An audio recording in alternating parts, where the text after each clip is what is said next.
Hi guys, my name is Andy. I'm a software developer from the UK. I've been working remotely for 2 years and I'm here to give you my top 5 tips for being productive while working remotely. Tip number 1 is to set boundaries. What do I mean by set boundaries?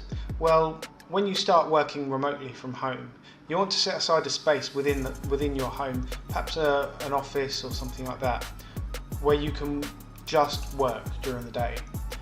An area without any distractions, without a TV, without anything like that, without family members coming to disturb you or anything like that during the day. Setting boundaries also means letting your family or loved ones know that while you're working from home, while you may be home, you're not actually home. As in, you can't just stop to have a conversation, you can't just stop to have lunch when your family want you to have lunch sometimes. Sometimes you have to work as if you're in the office. You have to base your home time around office meetings, video chats, that kind of thing. So the main boundary is that while you are home, you are not at home. Tip number 2, your setup. We've all been on a call with a guy whose microphone makes him sound like he's in a wind tunnel. Don't be that guy.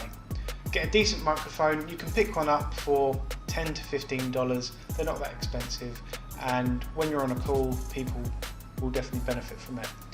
Same goes for your webcam. If you want to look decently when you're on a video call, get a decent webcam. You can pick up a webcam. I use the Logitech C920. I picked that up for about $50. You don't need to spend that much. You can pick up a decent webcam for $20. It will be better than the one that comes built in to your laptop, and you'll look a lot more professional when you're on a video call. If you're working remotely for extended periods of time, it's definitely worth thinking about the ergonomics of your setup. Invest in an external monitor if you have a laptop. You don't want to be bending over to look at your laptop screen all the time. Same goes for the keyboard. If you want to avoid wrist strain, buy an external keyboard, preferably one that's built with ergonomics in mind. Tip number 3, morning routines are important. When I worked an office job, I would wake up at 6:30 to exercise, take a shower, have breakfast, and leave at 7:45 to get to work at 8:30. Now that I'm working remotely, I don't have to commute, but I still wake up at 6:30.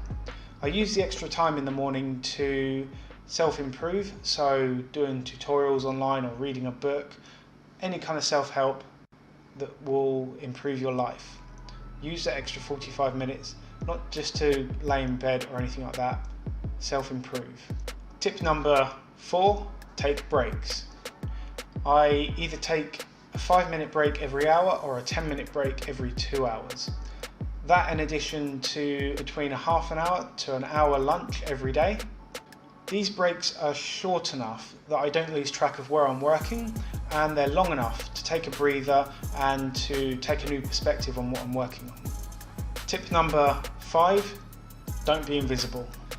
It's easy for remote workers to become invisible during the day, especially if you're one of the only workers who are remote. By failing to communicate, you run the risk of missing important information and also looking like you don't actually work a lot. Set yourself to available while you're working during the day.